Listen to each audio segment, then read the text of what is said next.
মতো আমরা সুন্দর পরিবেশে মাল দিচ্ছি। এখন পর্যন্ত এখানে আমরা চাই এটা সরকারি মাল, সরকারের মাল এবং গরিব দুঃখী মানুষের মাল। এই মালটা যাতে সুন্দরভাবে বন্টন হয়, সেই বন্টনের জন্য আমার লোকজন এখানে একটা কুচক্রী মহল এই গত বৃহস্পতিবারে এই মালটাকে লুটপাট করে দেওয়ার একটা পায়তারানি ছিল, সেইটাকে আমাদের লোকজন সেটা প্রতিহত করেছে। আমরা চাই সুষ্ঠুভাবে যাদের কার্ড আছে তারা মাল পাক এবং সুষ্ঠুভাবে সরকারি কার্যক্রম পরিচালিত হোক। এই জন্য আমাদের লোকজন আসছে, তারা খেয়াল রাখছে কোনো রকম কোনো দুষ্কৃতিকারী, কোনো খারাপ লোকজন যাতে এই সরকারি মালের উপর কোনো হামলা দিতে না পারে, কোনো কিছু করতে না পারে।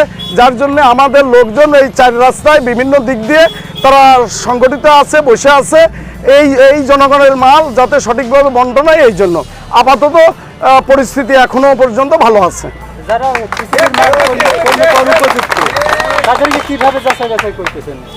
আমরা আসলে ওখানে বলছি যে যাদের কার্ড আছে তাদের যারা কার্ড নিয়ে আসবে তারা মাল পাবে। একজনের কার্ড আরেকজন নিয়ে আসলে মাল দেওয়া সম্ভব না, এটা আমরা কর্তৃপক্ষকে বলেছি। কর্তৃপক্ষ কি ব্যবস্থা নিচ্ছে, ওখানে লোক আছে, এটা তারা হয়তো বলতে পারবে। বিসমিল্লাহির রহমানির রহিম। আজ আমরা টিসিবির মাল দিচ্ছি। এর আগে একটা ডেট ছিল, মাল দেওয়ার কথা ছিল, কিন্তু ওই তারিখে কিছু দুষ্কৃতী লোক এখানে প্রবেশ করেছিল। এই ডিলারের মাল তারা ছিনতাই করে নেওয়ার জন্য, লুটপাট করে নেওয়ার জন্য প্রস্তুতি নিছিল। আমরা পরিবেশটা ঠিক করে প্রত্যেক ওয়ার্ডে যারা কার্ড পাবে এবং তাদের হচ্ছে গিয়ে আমরা নিয়ে আসছিলাম, নিয়ে আসি এখানে আমরা মাল দেওয়ার জন্য প্রস্তুতি ছিলাম। কিন্তু তারা হচ্ছে গিয়ে মাল ওখান থেকে লুটপাট করার জন্য ডিলারটা একটু হিমশিম খায়, তার আত্ম ভয়ে সে মালটা হচ্ছে গিয়ে এখান থেকে পাঠাইছিল না। সে মাল পাঠায় দেওয়ার পরে সে মালটা পথে থেকে ফেরত নেয়। ফেরত নেওয়ার পরে আমরা পরবর্তীতে আবার একটা ডেট করলাম, যে সেই ডেটটা আজ শনিবার।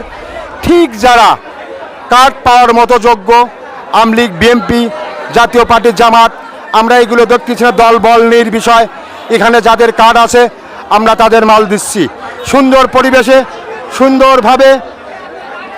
470 করে টাকা নেওয়া হচ্ছে গিয়ে প্রত্যেকের কার্ডকে দেখে আমরা হচ্ছে মাল দিচ্ছি। একজনের নামে যদি 2টা কার্ড থাকে সেইটা আমরা বাদ দিয়ে দিচ্ছি। প্রত্যেকটা কার্ড আমরা চেক করতেছি, ছবির সাথে নামের সাথে আমরা মাল দিচ্ছি, তার অতিরিক্ত আমরা কোনো মাল দিচ্ছি না। সুন্দর পরিবেশে যা হোক আমরা করতে পারতেছি, আপনারা দোয়া রাখেন। আমরা যদি বারংবারই যেন এরকম পরিবেশের সাথে যারা পাওয়ার উপযুক্ত তাদের জন্য আমরা ঠিকমতো মালটা দিতে পারি, এই বলে আমি।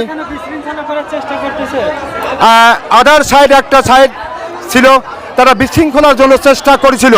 বর্তমান আমরা যখনই তারা দেখছে যে না আমরা এই যাতে আমরা কোনো কিছু মানি না, আমরা সন্ত্রাস মুক্ত এলাকা চাই, মাদক মুক্ত এলাকা চাই, সেই হিসাবে আমরা এখানে সুন্দর পরিবেশের সাথে যখন আমরা মাল বিতরণ করতে পারবো, তারা এই পরিবেশটা আমাদের ভালো পরিবেশটা দেখে তারা মোটামুটি এখন তারা সাইড হয়েছে, তারা আসি নেই। আমরা আমাদের মতো আমরা সুন্দর পরিবেশে মাল দিচ্ছি।